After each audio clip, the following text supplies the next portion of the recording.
യേശു ചൊല്ലുന്നു, നന്നായി വീളങ്ങാൻ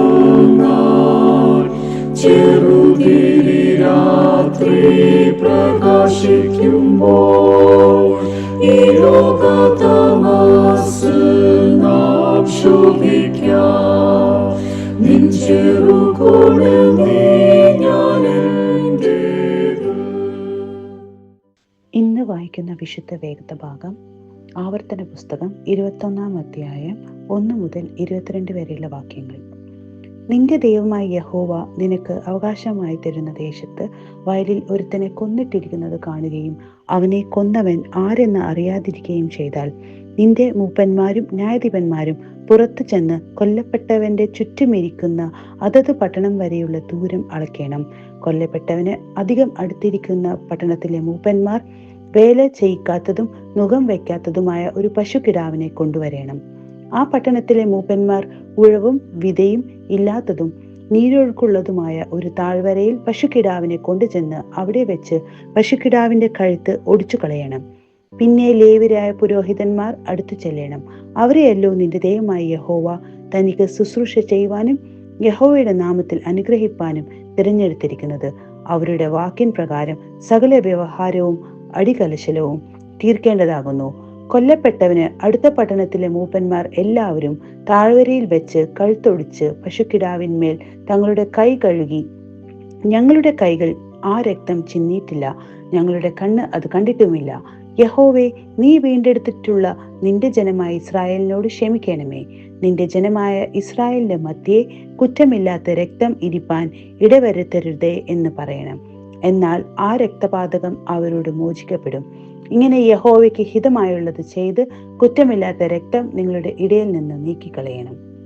നീ ശത്രുക്കളോട് യുദ്ധം ചെയ്യുവാൻ പുറപ്പെട്ടിട്ട് നിന്റെ ദൈവമായ യഹോവ അവരെ നിന്റെ കയ്യിൽ ഏൽപ്പിക്കുകയും നീ അവരെ ബദ്ധന്മാരായി പിടിക്കുകയും ചെയ്താൽ ആ ബദ്ധന്മാരുടെ കൂട്ടത്തിൽ സുന്ദരിയായ ഒരു സ്ത്രീയെ കണ്ട് ഭാര്യയായി എടുപ്പാൻ തക്കവണ്ണം അവളുടെ പ്രേമം ജനിക്കുന്നുവെങ്കിൽ നീ അവളെ വീട്ടിൽ കൊണ്ടുപോകണം.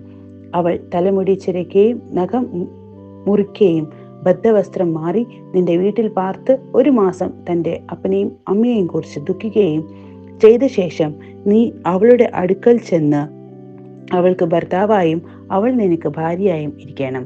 എന്നാൽ നിനക്ക് അവളോട് ഇഷ്ടമില്ലാതെയായെങ്കിൽ അവളെ സ്വതന്ത്രയായി വിട്ടയക്കണം. അവളെ ഒരിക്കലും വിലയ്ക്ക് വിൽക്കരുത്. നീ അവളെ പരിഗ്രഹിച്ചത് കൊണ്ട് അവളോട് കാഠിന്യം പ്രവർത്തിക്കരുത്. ഒരുത്തി ഇഷ്ടയായും മറ്റവൾ അനിഷ്ടയായും ഇങ്ങനെ ഒരാൾക്ക് 2 ഭാര്യമാർ ഉണ്ടായിരിക്കുകയും അവർ ഇരുവരും അവന് പുത്രന്മാരെ പ്രസവിക്കുകയും ആദിജാതൻ അനിഷ്ടയുടെ മകൻ ആയിരിക്കുകയും ചെയ്താൽ അവൻ തൻ്റെ സ്വത്ത് പുത്രന്മാർക്ക് ഭാഗിച്ചു കൊടുക്കുമ്പോൾ അനിഷ്ടയുടെ മകനായ ആദിജാതന് പകരം ഇഷ്ടയുടെ മകനും ജ്യേഷ്ഠാവകാശം കൊടുത്തുകൂടാ. തനിക്കുള്ള സകലത്തിലും 2 പങ്ക് അനിഷ്ടയുടെ മകന് കൊടുത്ത് അവനെ ആദിജാതനെന്ന് സ്വീകരിക്കണം. അവന്റെ ബലത്തിന്റെ ആരംഭമല്ലോ. ജ്യേഷ്ഠാവകാശം അവനുള്ളതാകുന്നു. അപ്പന്റെയോ അമ്മയുടെ വാക്കു കേൾക്കാതെയും അവർ ശാസിച്ചാലും അനുസരിക്കാതെയും ഇരിക്കുന്ന ഷടനു മത്സരിയുമായ മകൻ ഒരുത്തന് ഉണ്ടെങ്കിൽ അമ്മയപ്പന്മാർ അവനെ പിടിച്ച് പട്ടണത്തിലെ മൂപ്പന്മാരുടെ അടുക്കൽ പട്ടണവാതിൽക്കലേക്ക് കൊണ്ടുപോയി, ഞങ്ങളുടെ ഈ മകൻ ഷടനും മത്സരിയും ഞങ്ങളുടെ വാക്ക് കേൾക്കാത്തവനും തിന്നിയും കുടിയനും ആകുന്നു എന്ന് പട്ടണത്തിലെ മൂപ്പന്മാരോട് പറയണം. പിന്നെ അവന്റെ പട്ടണക്കാർ എല്ലാവരും അവനെ കല്ലെറിഞ്ഞു കൊല്ലണം. ഇങ്ങനെ നിങ്ങളുടെ ഇടയിൽ നിന്ന് ദോഷം നീക്കിക്കളയണം. ഇസ്രായേലെല്ലാം കേട്ട് ഭയപ്പെടണം. ഒരുത്തന് മരണയോഗ്യമായ ഒരു പാപം ചെയ്തിട്ട് അവനെ കൊന്ന് ഒരു മരത്തിൽ തൂക്കിയാൽ അവന്റെ ശവം മരത്തിന്മേൽ രാത്രി മുഴുവനും ഇരിക്കരുത്. അന്ന് തന്നെ അത് കുഴിച്ചിടണം. തൂങ്ങി മരിച്ചവൻ ദൈവസന്നിധി ശാപഗ്രസ്തനാകുന്നു. നിന്റെ ദൈവമായ യഹോവ നിനക്ക് അവകാശമായി തരുന്ന ദേശം നീ അശുദ്ധമാക്കരുത്. ഇവിടെ വിശുദ്ധ ഭാഗം വായിച്ച് അവസാനിക്കുന്നു.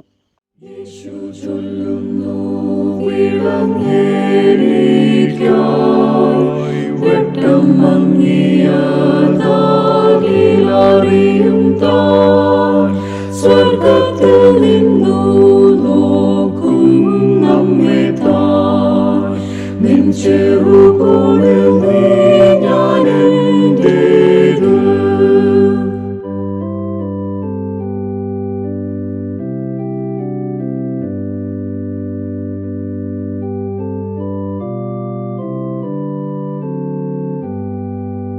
യേശു ചൊല്ലുന്നു പിന്നെല്ലാർക്കായും